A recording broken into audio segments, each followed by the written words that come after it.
হঠাৎ করে বাড়তেছে বলতে মনে করেন অন্য বছর যেরকম আমদানি পেঁয়াজ থাকে তারপরে কিন্তু দাম গত বছরও এই টাইমে 140 টাকা পেঁয়াজ ছিল।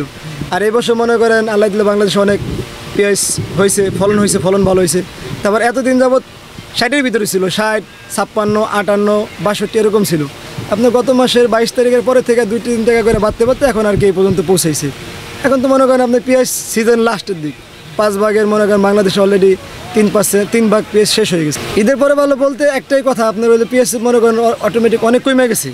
আর তারপরে মনে করেন এবার যারা কিতা আছে তাদের ধন্যবাদ, অন্য টাইমে কিন্তু দাম বাড়লে তারা অনেক বেশি কেনে, কিন্তু এই বছর কেনে নাই। যদি কিনতে এখন পেঁয়াজ অলরেডি 120-130 টাকা থাকতো, তারা কম কিনতেছে বিধায় পেঁয়াজের দাম এখনও শিথিল আছে। কিন্তু পেঁয়াজ বাংলাদেশে আগের তুলনায় এখন অনেকটা কমে গেছে, এই ক্ষেত্রে আর কি একটু দাম বেশি। আর তারপরে কাস্টমার কম কিনতেছে বলে এখন নিয়ন্ত্রণ আছে।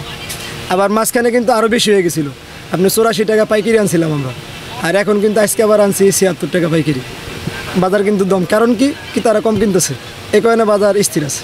কিন্তু এখন বাইরের রাষ্ট্র থেকে পেঁয়াজ আমদানি করে, ওই ক্ষেত্রে হয়তো কমতে পারে। অন্যান্য বছর তো বাইরে থেকে আমদানি করলেও সিন্ডিকেট করে মনে করেন দাম বাড়ায়, এবার কিন্তু সিন্ডিকেট জিনিসটা নাই। এবার দাম বাড়ার উদ্দেশ্যে একটা পেঁয়াজটা অনেক কমে গেছে, এই ক্ষেত্রে একটু দাম বাড়ছে। ওয়ালটন এখন দেশের সীমানা পেরিয়ে পৌঁছে গিয়েছে 50টিরও বেশি দেশে। ওয়ালটন, ঘরে ঘরে বিশ্বজুড়ে।